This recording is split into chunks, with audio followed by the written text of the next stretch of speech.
पंचदश खंड मुर्मुष पुरुष के दृष्टांत द्वारा उपदेश। हे सौम्य, ज्वरादि से संतप्त मुर्मुष पुरुष को चारों ओर से घेर कर उसके बांधवगण पूछा करते हैं, क्या तू मुझे जानता है? क्या तू मुझे पहचानता है? जब तक उसकी वाणी मन में लीन नहीं होती तथा मन प्राण में, प्राण तेज में और तेज परदेवता में लीन नहीं होता, तब तक वह पहचान लेता है। इस सौम्य उत्पाती ज्वरादि से अत्यंत संतप्त हुए पुरुष को जातिगण बांधवगण घेर कर उस मुर्मुष पुरुष से, क्या तुम मुझे अपने पिता, पुत्र अथवा भाई को पहचानता है? इस प्रकार पूछते हुए उसके चारों ओर बैठ जाते हैं। उस मुर्मुष की जन जब तक वाणी मन में लीन नहीं होती तथा मन प्राण में, प्राण तेज में और तेज परदेवता में लीन नहीं होता, इत्यादि वाक्य का अर्थ पहले कहा जा चुका है। संसारी जीव का जो मरण क्रम है वही विद्वान की सत संपत्ति का क्रम है, इस बात की आरुणि बतलाता है। फिर जिस समय उसकी वाणी मन में लीन हो जाती है तथा मन प्राण में, प्राण तेज में और तेज परदेवता में लीन हो जाता है, तब वह नहीं पहचानता। परदेवता में तेज के लीन हो जाने पर फिर वह नहीं पहचानता, किंतु जो विद्वान होता है वह तो सत से उत्तिष्ठ होकर पहले भावना किए हुए व्याघ्रादि भाव और देव मनुष्यादि भाव में प्रवेश करता है, किंतु विद्वान शास्त्रों और आचार्य के उपदेश जनित ज्ञान दीपक से प्रकाशित सद ब्रह्म रूप आत्मा में प्रवेश कर फिर नहीं लौटता। यही सत्प्राप्ति का क्रम है। कुछ अन्य मतावलंबियों ने जो कहा है कि मूर्धन्य नाड़ी से उत्क्रमण कर आदित्यादि द्वारा सत को प्राप्त होता है, वह ठीक नहीं है, क्योंकि इस प्रकार का गमन तो देश काल निमित्त और फल के अभिनिवेश पूर्वक देखा जाता है, और सदात्मा का एकत्व देखने वाले सत्यनिष्ठ विद्वान को देश काल निमित्त और फल आदि असद वस्तुओं का अभिनिवेश होना संभव नहीं है, क्योंकि इसका उस सत्यनिष्ठा से विरोध है। गमन के निमित्त भूत अविद्या, कामना और कर्मों के सद्विज्ञान रूप अग्नि से भस्म हो जाने के कारण उसके गमन की अनुपत्ति ही है। पूर्ण काम कृतकृत्य पुरुष की संपूर्ण कामनाएं यही लीन हो जाती है, ऐसा अर्थ अथवर्ण श्रुति में कहा है, और इसके सिवा नदी समुद्र दृष्टांत की श्रुति भी है। वह जो अणिमा है, एकद्रुप ही ये सब है, वह सत्य है, वह आत्मा है, और यह श्वेतकेतु वही तू है। आरुणि के इस प्रकार कहने पर श्वेतकेतु बोला, भगवान मुझे फिर समझाए। तब आरुणि ने, अच्छा सौम्य, ऐसा कहा। स यह इत्यादि श्रुति का अर्थ पूर्ववत है। यदि मरने वाले और मुमुक्ष की सत संपत्ति एक जैसी है, तो विद्वान तो सत को प्राप्त होकर नहीं लौटता और अविद्वान लौटता है। इसमें जो कारण है उससे हे भगवान दृष्टांत द्वारा मुझे फिर समझाए, ऐसा श्वेतकेतु ने कहा। तब आरुणि ने कहा, सौम्य, अच्छा, इति छांदोपनिषद षष्ठाध्याय पंचदश खंड वास्यम संपूर्णम। 16 खंड चोर के तप्त परशु ग्रहण के दृष्टांत का उपदेश। सुन, जिस प्रकार है सौम्य, राजकर्मचारी किसी पुरुष को आग बंद कर लेते हैं और कहते हैं, इसने धन का अपहरण किया है, चोरी की है, इसके लिए परशु तपाओ। तब यदि उसका चोरी का करने वाला होता है तो अपने को मिथ्यावादी प्रमाणित करता है। वह मिथ्याभिनिवेश वाला पुरुष अपने को मिथ्या से छुपाता हुआ तपे हुए परशु को ग्रहण करता है, किंतु वह उससे दग्ध होता है और मारा जाता है। इस सौम्य, जिस पुरुष के विषय में चोरी करने का संदेह होता है, उसे राजकर्मचारी दंड देने अथवा उसकी परीक्षा करने के लिए हस्तगृहित हाथ बांधकर लाते हैं। इसने क्या किया है, इस प्रकार पूछे जाने पर वे कहते हैं कि इसने इस पुरुष का धन लिया है। तब वे न्यायाधीश कहते हैं, क्या धन लेने मात्र से ये बंधन के योग्य हो गया? तब तो अन्य किसी प्रकार धन देने पर भी उसे लेने वाले को बंधन का प्रसंग उपस्थित होता है। इस प्रकार कहे जाने पर वे फिर कहते हैं, इसने चोरी की है, यथार्थ चोरी के धन लिया है। उसके इस प्रकार कहने पर वह पुरुष मैं चोरी करने वाला नहीं हूँ ऐसा कहकर अपने कर्म को छिपाता है। तब वे संदेह किए जाने वाले पुरुष से कहते हैं, तूने इसके धन की चोरी अवश्य की है, फिर भी उसके छिपाने पर वे कहते हैं, इसके लिए बरसों तपाओ। इस प्रकार ये अपने को निर्दोष सिद्ध करे। यदि वह उस चोरी का करने वाला होता है और उससे छिपाता है, तो ऐसा होने पर वह अपने को अनुरुत अर्थात अन्यथा मतलब चोर होने पर अपने को अन्यथा मतलब साहा प्रदर्शित करता है। इस प्रकार मिथ्याभिनिवेश वाला होकर वह अपने को मिथ्या से अनंत हित करता छिपाता हुआ मोहवश तपे हुए पुरुष को ग्रहण करता और जल जाता है। तब अपने किए हुए मिथ्याभिनिवेश रूप दोष से वह राज पुरुषों द्वारा मारा जाता है। और यदि वह उस चोरी का करने वाला नहीं होता तो उससे वह अपने को सत्य प्रमाणित करता है। वह सत्याभिसंध अपने को सत्य से आवृत कर उस तपे हुए परशु को पकड़ लेता है। वह उससे नहीं जलता और तत्काल छोड़ दिया जाता है।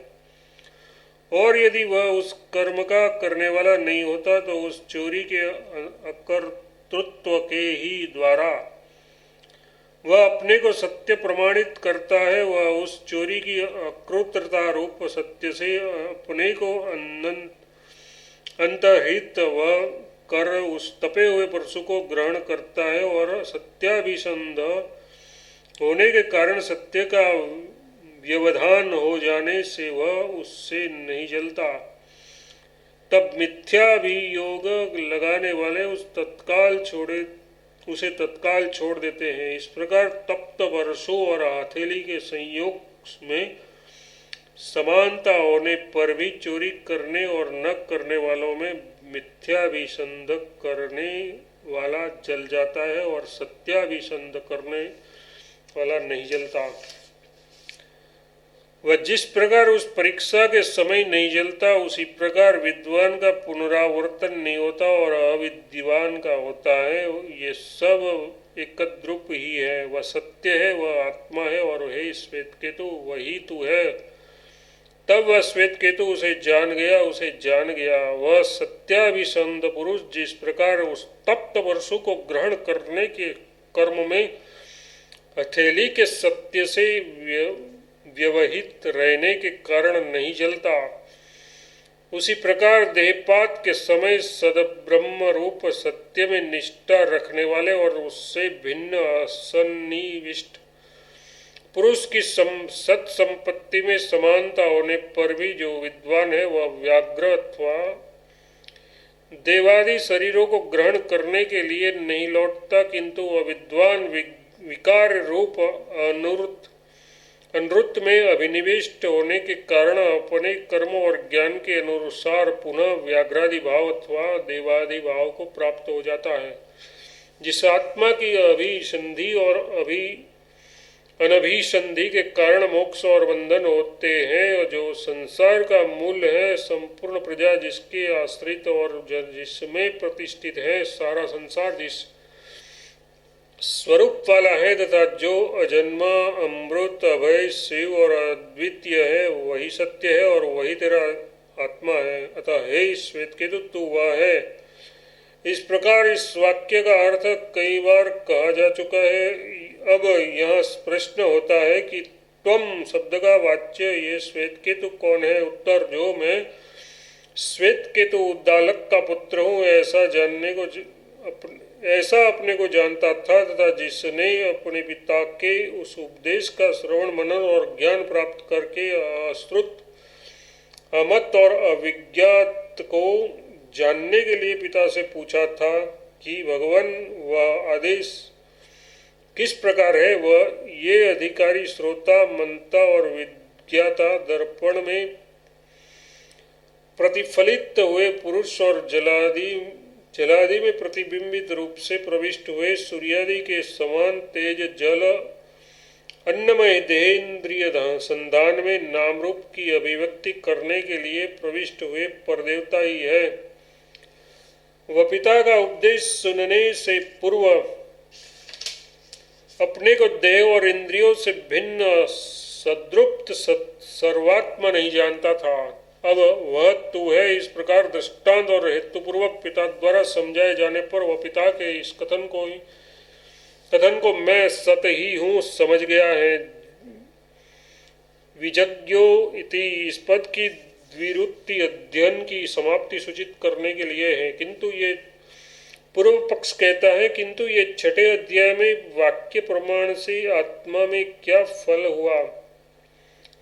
सिद्धांत कहता है हमने अविज्ञात के विज्ञान रूप फल के लिए श्रवण और मनन करने में अधिकृत जिस त्वम शब्द वाच्य अर्थ का वर्णन किया है उसके अपने में आरोपित कर्तृत्व भोक्तृत्व के अधिकृतत्व विज्ञान की निवृत्ति ही इसका फल है। इस विज्ञान से पूर्व मैं इस प्रकार अग्निहोत्रादि कर्म करूंगा, मैं इसका अधिकारी हूँ तथा इस कर्मों का फल मैं इस लोक और परलोक में भोगूंगा और इन कर्मों के करने पर मैं कृतकृत्य हो जाऊंगा। इस प्रकार मैं कर्तृत्व और भोक्तृत्व का अधिकारी हूँ, ऐसा जो उसे आत्मा में विज्ञान था, वह जो एकमात्र अद्वितीय सत जगत का मूल है वही तो है।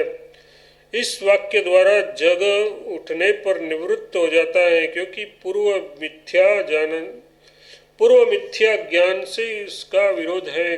कारण एकमात्र अद्वितीय आत्मा के विषय में ये मैं हूँ ऐसा ज्ञान हो जाने पर मुझे अपना ये अन्य कर्तव्य इस साधन से करना चाहिए। इसे करने पर मैं इसका फल भोगूंगा। इस प्रकार की भेद बुद्धि होनी संभव नहीं है। अतः सदरूप सत्य और अद्वितीय आत्मा का ज्ञान होने पर विकार रूप मिथ्या जीवात्म बुद्धि की निवृत्ति हो जाती है। यह कथन ठीक ही है। पूर्व पक्ष कहता है किंतु जिस प्रकार आदित्य और मन आदि में ब्रह्मादि बुद्धि का तथा लोक में प्रतिमा आदि में विष्णु बुद्धि का आरोप किया जाता है, उसी प्रकार तत्वमसि इस वाक्य के द्वारा त्वम शब्द के वाच्यार्थ में तो सद्बुद्धि का आरोपित ही किया जाता है। वस्तुतः त्वमर्थ सत ही नहीं है। यदि श्वेतकेतु सत ही होता तो अपने को क्यों न जानता, जिससे कि उसे तो वह है इस प्रकार उपदेश किया गया। सिद्धांत ऐसी बात नहीं है, क्योंकि आदित्यो ब्रह्मोत्पासित इत्यादि वाक्यों से इस वाक्य में विलक्षणता है। आदित्यो ब्रह्मेत्युपासित आदि वाक्य में इति शब्द का व्यवधान रहने के कारण उनका साक्षात ब्रह्मत्व ज्ञान नहीं होता। इसके सिवा आदित्यादि रूपवान होने के कारण तथा आकाश और मन के इति शब्द से व्यवधान होने के कारण वे ब्रह्म नहीं हो सकते। किंतु इस प्रसंग में तो आरोहणी सत का ही इस तेजोत्संधान में प्रवेश दिखलाकर तू वही है इस प्रकार निरंकुश सदात्म भाव का उपदेश करता है। पूर्व पक्ष कहता है जिस प्रकार पराक्रमादि गुण वाला तू सिंह है ऐसा कहा जाता है, उसी प्रकार तू वह है ये वाक्य भी तो हो सकता है। सिद्धांति नहीं, क्योंकि मृत्तिकादि के समान एकमात्र अद्वितीय सत ही सत्य है ऐसा उपदेश किया गया है। औपचारिक विज्ञान के द्वारा उसे तभी तक विलंब है। इस प्रकार सत की प्राप्ति का उपदेश नहीं किया जा सकता था, क्योंकि तू इंद्र है, तू यम है इत्यादि विज्ञानों के समान औपचारिक विज्ञान तो मिथ्या ही हुआ करता है। इसके सिवा यह स्तुति भी नहीं हो सकती, क्योंकि श्वेतकेतु उपास्य नहीं है। न श्वेतकेतु रूप से उपदेश देखकर सत की ही स्तुति की जा सकती है, क्योंकि तू दास है ऐसा कहकर राजा की स्तुति नहीं की जाती। इसके सिवा देशाधिपति की तू ग्रामाध्यक्ष है ऐसा कहने के समान सर्वात्मक सत को तू वह है ऐसा कहकर श्वेत केतु रूप एक देश में निरुद्ध करना भी उचित नहीं है। इनसे अतिरिक्त सत के आत्मोपदेश से अनार्थभूत कोई और गति इस वाक्य में संभव ही नहीं है। पूर्व पक्ष कहता है यदि ऐसा माने कि यहाँ मैं सत हूँ ऐसी बुद्धि का ही कर्तव्य रूप से उपदेश किया गया है, तू सत है ऐसा कहकर अज्ञात का ज्ञान नहीं कराया गया तो सिद्धांति किंतु ये पक्ष को मारने पर भी श्रुत हो जाता है इत्यादि कथन तो अनुपन्न ही रहेगा। पूर्व पक्ष कहता है नहीं, ये कथन मैं सत हूँ इस प्रकार की बुद्धि रूप विधि की स्तुति के लिए हो सकता है। सिद्धांति कहता है ऐसी बात नहीं है, क्योंकि यहाँ आचार्यवान पुरुष को ज्ञान होता है उसे तभी तक विलंब है इत्यादि उपदेश किया गया है। यदि यहाँ मैं सत हूँ इस प्रकार की बुद्धि मात्र का ही कर्तव्य रूप से विधान किया गया होता, तम शब्दवाच्य जीव की सद्रूपता का उपदेश न होता तो आचार्यवान पुरुष को ज्ञान होता है इस प्रकार ज्ञान के उपासक का उपदेश न किया जाता। जिस प्रकार अग्निहोत्र करे इत्यादि विधियों में आचार्यत्व अथर्तः प्राप्त है, उसी प्रकार यहाँ भी समझ लिया जाता और न उसे अभी तक विलंब है ऐसा कहकर कालक्षेप करना ही उचित हो सकता है। क्योंकि सदात्म तत्व का ज्ञान न होने पर भी एक बार सद्बुद्धि करने से ही उसके मोक्ष का प्रसंग उपस्थित हो जाता। इसके सिवा जिस प्रकार अग्निहोत्रादि विधि जनित अग्निहोत्रादि कर्तव्यता बुद्धि का अततार्थ अग्निहोत्र परक न होना अथवा उत्पत्ति न होना नहीं कहा जा सकता, उसी प्रकार वह तू है इस प्रकार कहे जाने पर मैं सत हूँ ऐसी प्रमाण वाक्य जनित बुद्धि निवृत्त नहीं की जा सकती और न यही कहा जा सकता है कि वह उत्पन्न ही नहीं हुई। क्योंकि संपूर्ण उपनिषद वाक्यों का पर्यवसान इसी अर्थ में हुआ है और ऐसा जो कहा है कि सत स्वरूप होने पर भी वह अपने को सद्रूप क्यों न जानता सो ये दोष भी नहीं आ सकता, क्योंकि स्वभावतः तो प्राणियों की ऐसी बुद्धि भी नहीं देखी जाती कि मैं देह और इंद्रियों के संधान से भिन्न कर्ता भोक्ता जीव हूँ। फिर उन्हें सदात्म बुद्धि न हो तो आश्चर्य ही क्या है। ऐसी अवस्था में उन्हें सदात्म बुद्धि होनी भी कैसे। इस प्रकार जब तक उन्हें देहेंद्रियों से व्यतिरिक्त बुद्धि न हो तब तक कर्तृत्वादि बुद्धि का होना भी कैसे संभव हो सकता है। और यदि बात देखी भी जाती है इसी प्रकार उसे देहादि में आत्मबुद्धि होने के कारण सदात्म बुद्धि नहीं होती। अतः ये सिद्ध हुआ कि तत्वमसि ये वाक्य विकार रूप मिथ्या देहादि में अधिकृत जीवात्म भाव की निवृत्ति कराने वाला ही है। इति छांदोपनिषद षष्ठाध्याय षोडश खंड भाष्यम संपूर्ण। इति श्री गोविंद भगवत पूज्यपाद शिष्यस्य परमहंस परिव्राजकाचार्यस्य श्री शंकर भगवतः कृतो छांदोपनिषद वर्णे षष्ठोऽध्यायः संपूर्णः। अथ सप्तमोऽध्यायः प्रथम खंड नारद के प्रति सनत कुमार का उपदेश। प्रधानतया परमार्थ तत्व का उपदेश करने वाला छठा अध्याय सत ब्रह्म और आत्मा का एकत्व निर्णय करने के कारण ही उपयोगी है। उसमें सत में निम्नतर विकास रूप तत्वों का निर्देश नहीं, विकार रूप तत्वों का निर्देश नहीं किया गया। अतः उन नामादि तत्वों का क्रमशः निरूपण कर उनके द्वारा भी शाखा चंद्र दर्शन के समान भूमा संज्ञक निरतिशय तत्व का निर्देश करूंगी। इस अभिप्राय से श्रुति यह सातवां प्रपाठक आरंभ करती है। अथवा सत्य से निमंतर तत्वों का निर्देश न होने पर और केवल सन्मात्र का ही निरूपण किया जाने पर किसी को ऐसी आशंका हो सकती है कि अभी कुछ और भी अभिज्ञात है। वह आशंका न हो, इस आश्रय से श्रुति उसका निर्देश करना चाहती है। अथवा सीढ़ियों पर चढ़ने के समान स्थूल से आरंभ करके बुद्धि के सूक्ष्म और सूक्ष्मतर विषय का ज्ञान कराकर अधिकारियों और उससे अतिरिक्त स्वराज्य पर अभिषेक करूंगी। इस अभिप्राय से वह नामादि का निर्देश करना चाहती है। अथवा नामादि उत्तरोत्तर विशिष्ट तत्व है। उन सब की अपेक्षा भूमा संज्ञक तत्व अत्यंत उत्कृष्ट है। इस प्रकार उसकी स्तुति के लिए नामादि का क्रमशः उल्लेख किया गया है। यहाँ जो आख्यायिका है वह तो पराविद्या की स्तुति के लिए है। किस प्रकार?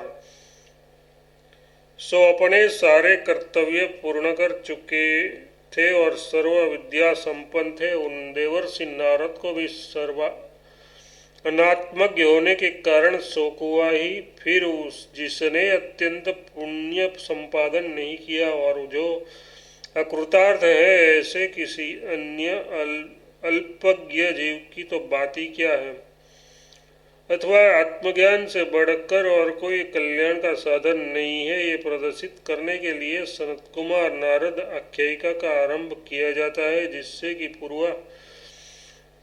जिससे कि संपूर्ण विज्ञान रूप साधनों की शक्ति से संपन्न होने पर भी देवर्षि नारद का कल्याण नहीं हुआ।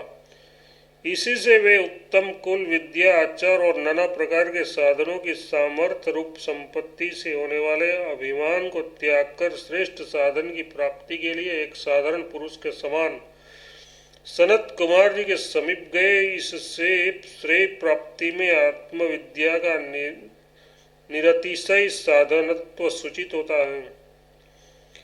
हे भगवान, मुझे उपदेश कीजिए, ऐसा कहते हुए नारद जी सनत कुमार जी के पास गए। उसने सनत कुमार जी ने कहा, तुम जो कुछ जानते हो उसे बतलाते हुए मेरे पास उपदेश लेने के लिए आओ, तब मैं तुम्हें उससे आगे बताऊंगा। तब नारद ने कहा, हे भगवान, मुझे अध्ययन कराइए। ऐसा कहते हुए नारद जी ब्रह्मनिष्ठ योगेश्वर सनत कुमार जी के प्रति उपसन्न हुए, यथार्थ शिष्य रूप से उसके समीप गए। अधिहि भवः ये उपसत्ति का मंत्र है। अपने प्रति नियमानुसार उपसन्न हुए उन नारद जी से सनत कुमार जी ने कहा, तुम आत्मा के विषय में जो कुछ जानते हो उसे बतलावे हुए यथार्थ ऐसा प्रकट करते हुए मेरे पास उपदेश लेने के लिए आओ। मैं ये जानता हूँ, तब मैं तुम्हें तुम्हारे ज्ञान से आगे उपदेश करूँगा। सनत कुमार जी ऐसा कहने पर नारद जी बोले, भगवान, मुझे ऋग्वेद, यजुर्वेद, सामवेद और चौथा अथर्ववेद याद है।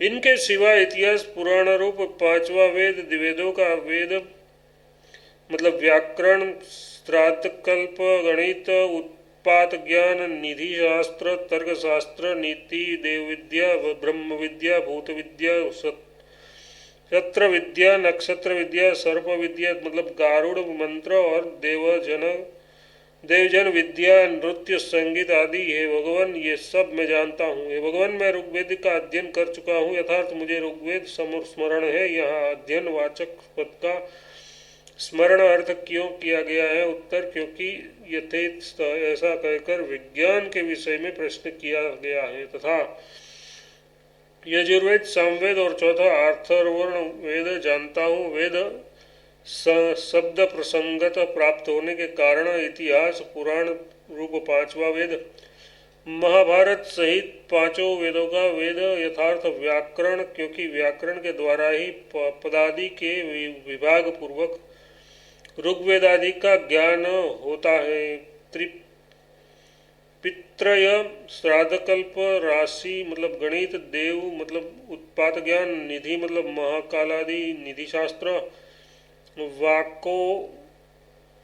वाक्य तर्कशास्त्र, इकायन मतलब निधि शास्त्र, देव विद्या मतलब निरुक्त, ब्रह्म विद्या मतलब ब्रह्म यथार्थ ऋग्यजु, साम यज्ञ मतलब साम संज्ञक वेदों की विद्या यानी शिक्षा, कल्प छंद और चित्ती, भूत विद्या भूतशास्त्र, क्षत्र विद्या धनुर्वेद, नक्षत्र विद्या, ज्योतिष, सर्प, देवजन विद्या यथार्थ सर्प विद्या, गारुड़ और देवजन विद्या, गंधयुक्ति तथा नृत्य गान वाद्य और शिल्पादि विज्ञान, ये सब है भगवान मैं जानता हूँ। हे भगवान वह मैं केवल मंत्रवेता ही हूँ, आत्मवेता नहीं हूँ। मैंने आप जैसों से सुना है कि आत्मवेता शोक को पार कर लेता है, और हे भगवान मैं शोक करता हूँ, ऐसे मुझको हे भगवान शोक से पार कर दीजिए। तब सनत कुमार जी ने उससे कहा, तुम ये जो कुछ जानते हो वह नाम ही है।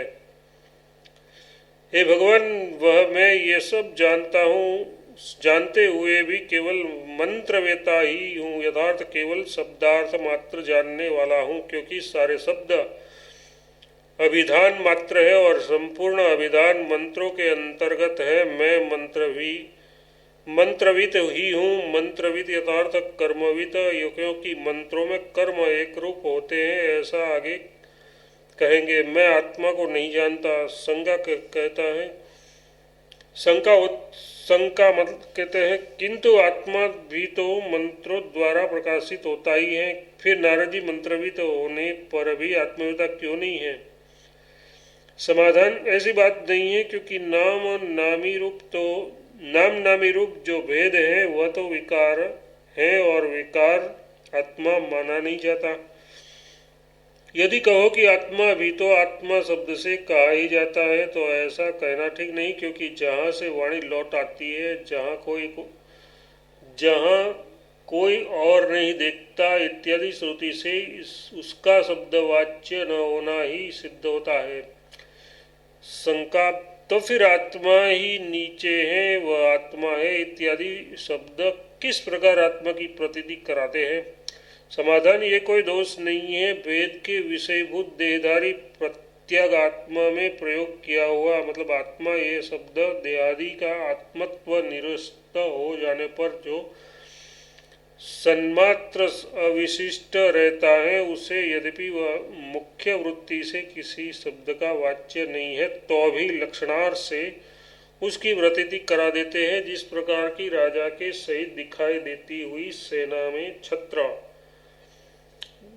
ध्वजा और पताका आदि की ओट में राजा के दिखाई न देने पर भी ये राजा दिखाई देते हैं, ऐसा प्रयोग होता है। फिर ऐसा प्रश्न होने पर कि इनमें राजा कौन है, राजा कहलाने वाले विशेष व्यक्ति का निरूपण करने पर अन्य दृश्यमान पुरुषों का प्रत्याख्यान करके उनसे भिन्न राजा के साक्षात दिखलाई न देने पर भी राजा की प्रतीति हो जाती है। उसी प्रकार अनात्मा का वाद करके आत्मा की प्रतीति होती है। अतः नारद जी कहते हैं, वह मैं मंत्रवेता यथार्थ कर्मवेता ही हूँ, कर्म का कार्य ही सारा विकार है, अतः मैं विकारज्ञ ही हूँ, आत्मज्ञ यथार्थ आत्मारूप प्रकृति मतलब कारण के स्वरूप को जानने वाला नहीं हूँ। इससे कहा है कि आचार्यवान पुरुष मतलब आत्मा को जानता है, और यही बात जहाँ से वाणी लौट आती है इत्यादि श्रुति से भी प्रमाणित होती है। क्योंकि मैंने आप जैसे से सुना है, मुझे ऐसा शास्त्रीय ज्ञान है कि आत्मवेता शोक मानसिक ताप यथार्थ अकृतार्थता बुद्धि को तर जाता है, पार कर लेता है यथार्थ। और हे भगवान, मैं अनात्मज्ञ होने के कारण शोक करता हूँ यथार्थ अकृतार्थ बुद्धि से सर्वदा संतप्त रहता हूँ। उसे मुझको हे भगवान आत्मज्ञान रूपी नौका के द्वारा शोक सागर के पार परे पहुँचा दो, मुझे कृतार्थ बुद्धि प्राप्त करा दो, यथार्थ अभय को प्राप्त करा दो। इस प्रकार कहते हुए उन नारद जी से सनत कुमार जी ने कहा, तुमने ये जो कुछ अध्ययन किया है, अध्ययन से उसके अर्थ का ज्ञान भी उपलक्षित होता है, अतः तात्पर्य है कि तुम जो कुछ जानते हो वह सब नाम ही है, क्योंकि विकार वाणी पर अवलंबित केवल नाम मात्र है, ऐसी श्रुति है। ऋग्वेद नाम है तथा यजुर्वेद, सामवेद, चौथा अथर्ववेद, पांचवा वेद, इतिहास, पुराण, वेदों का वेद, व्याकरण, श्राद्ध, कल्प, गणित, उत्पाद ज्ञान, निधि ज्ञान, तर्कशास्त्र, नीतिशास्त्र, निरुक्त, वेद विद्या, भूत विद्या, धनुर्विद्या, ज्योतिष, गारुड़, संगीतादि कला और शिल्प विद्या, यह सब भी नाम ही है। तुम नाम की उपमा करो, तुम नाम की उपासना करो। ऋग्वेद नाम ही है तथा यजुर्वेद इत्यादि ये सभी नाम ही है। अतः जिस प्रकार विष्णु बुद्धि से प्रतिमा की उपासना करते हैं, उसी प्रकार तुम नाम की ये ब्रह्म है, ऐसी ब्रह्म बुद्धि से उपासना करो। वह जो कि नाम की ये ब्रह्म है, ऐसी उपासना करता है, उसकी जहाँ तक नाम की गति होती है वहाँ तक यथेच्छ गति हो जाती है। जो कि नाम की ये ब्रह्म है, ऐसी उपासना करता है। नारद, भगवान क्या नाम से भी अधिक कुछ है? सनत कुमार जी, नाम से भी अधिक है। नारद, तो भगवान मुझे वही बतलावे।